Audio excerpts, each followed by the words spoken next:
A judge has ruled that Ethan Couch, the 16-year-old who crashed into 4 pedestrians and killed them, will get probation and rehabilitation as opposed to time in prison. If you guys can remember, this is the case where the defense noted that he shouldn't serve any time in prison because he suffers from affluenza. Since he had such a great upbringing in such a wealthy family, he didn't really understand what the consequences of his actions would be.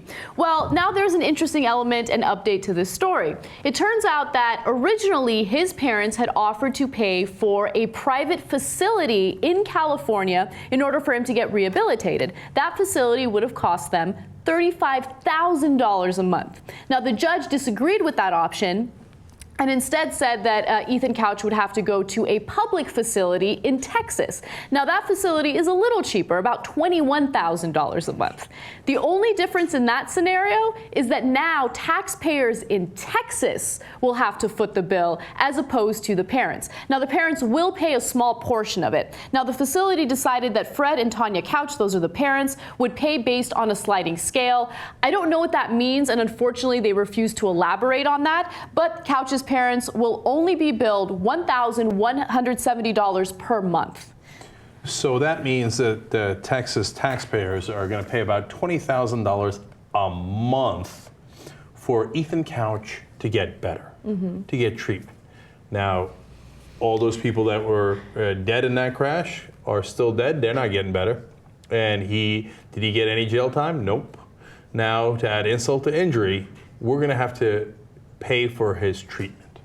Now, look, I know why, and you know why, because when we imprison people, we pay for them, right? And when we send them away for treatment, well, the government is making him do that, so we pay for that. I don't know why it costs $21,000 a month.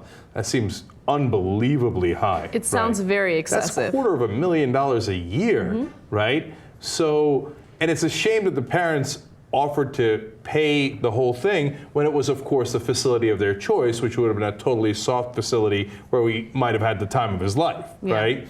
So I agree with the judge that don't send him to California to any facility he likes and that his parents like.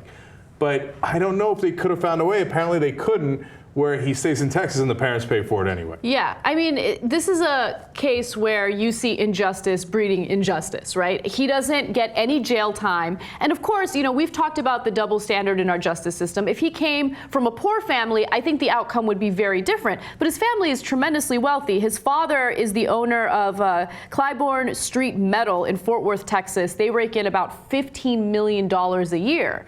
So they're extremely wealthy. And so as a result of that, the judge decides, you know what, best defense attorneys, ridiculous defense, but it works, no jail time. So that's an injustice there. And then on top of it, now the taxpayers have to pay that money to rehabilitate him. And it makes me angry because I understand why it happens. Look, the system makes sense, right? Rehabilitation is necessary for a lot of people, and I think that the government should pay for it in cases where the convicted felon's family can't pay for it, right? But in this case, if the family says, we'll pay for it, $35,000 a month, why not tell them, all right, we'll pay for this facility? That would have been great, but I know our system doesn't work that way. Yeah, it's maddening. You know, the same judge, if you remember from the original story, sentenced a black kid who had punched someone, and the guy happened to hit his head, I think it was on the ground, and died, to 10 years.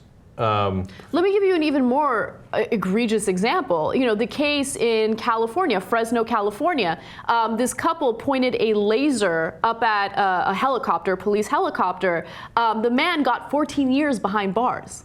So in this case, yeah, the guy didn't punch anyone or, point a laser at someone, but he ran him over with his car because he was unbelievably drunk.